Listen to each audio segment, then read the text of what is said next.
दा उदालगुरि डिस्ट्रिक्टआव जितु मोनसे लं एरेन्जमेन्टमोन जे जोंनि मास गेदारिं प्रग्राम जाय प्रग्रामखौ दिनै जोंनि आसाम गभर्नमेन्ट जोंनि बिटिसि गभर्नमेन्टफ्रा दिनै बिथांमोना होबथादों आरो बे होबथानायनि बेलायावहाय जोंनि ट्राइबेलफोरनि मोनथाय जोंनि ट्राइबेलफोरनि अधिकार भारत संबिधानाव जे जोंहा मोनथाय दंखायोमोन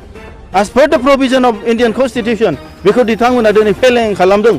जोङो दिनै डिसि जों रायलायदोंमोन एडिशनेल एसपि जों रायलायदोंमोन बिथांमोना दिनै पुलिसनि सिकिउरिटि गैया दिनै चिफ मिनिस्टार बिथाङा तामुलपुराव फैगोन गुजरातनि इलेक्शननि थाखाय गोबां पुलिस हरबाय बिनि थाखायनो जोंहा पुलिस गैया जोंनि उदालगुरि डिस्ट्रिक्टआव होननानै बिथांमोना बारे बारे जोंखौ जाय पारमिशनखौ डिपुटि कमिशनारा होखाबायमोन दिनै एसपि बिथाङा होबथाफिनदों। नाथाय जोङो दिनै एडिसि बिथांजों एसपि बिथांजों जों रायलायनायाव मिन्थिनो मोन्दों बे पलिसिया जाहैबाय जोंनि आसाम गभर्नमेन्ट आरो बिटिसि गभर्नमेन्टनि दिनै दैदेननायाव जोंनि बे डेम'क्रेटिक भाबै दिनै मास मुभमेन्ट खालामनो नागिरदोंमोन बेखौ दिनै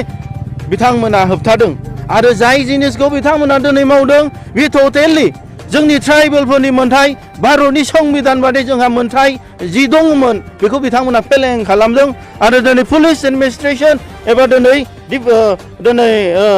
डिपुटि कमिशनार सोरबा मिनिस्टारखौबो दिनै आयेननि बेरेखा आन्डार माने एससि एसटि एट्रसिटिस एक्टनि एगेन्स्टआव दिनै बिथांमोनखौ जों केस होनो हानायबो जोंना अधिकार दं। बिनि थाखायनो दिनै बनसुआ जों रावखौबो गियाखै रावखौबो फासयाखै जों जेराव मेरावनो जि लाखिदों जर जबस्ति पुलिस बिथांमोना दिनै बेयावनो जोङो दिनै आलादा रायजो सोमावसारनायखौ जों दिनै मावफुंदों।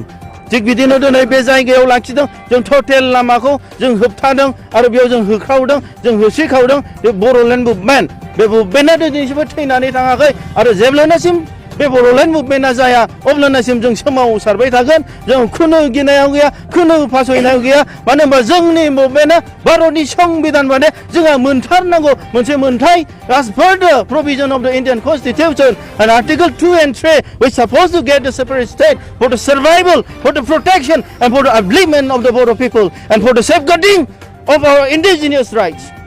दा बेनि सायाव जोङो दिनै जों आसाम सरकारखौ जों बिटिसि सरकारखौ जों दिनै वार्निं होगोन दि जेने थेने बिथांमोना आरो जोंखौ बिदि खेमले जोंनि भारतनि संबिधान ट्राइबेलफोरनि जि मोनसे राइट्स बे राइट्सखौ बिथांमोना साप्रेस खालामबाय थायोबा अप्रेस खालामबाय थायोब्ला सोरबा जोंनि बर' लाइमोनफ्रा आम संफिनोब्ला बिनि दायनिगिरिया आसाम सरकार बिटिसि सरकारनाव थागोन।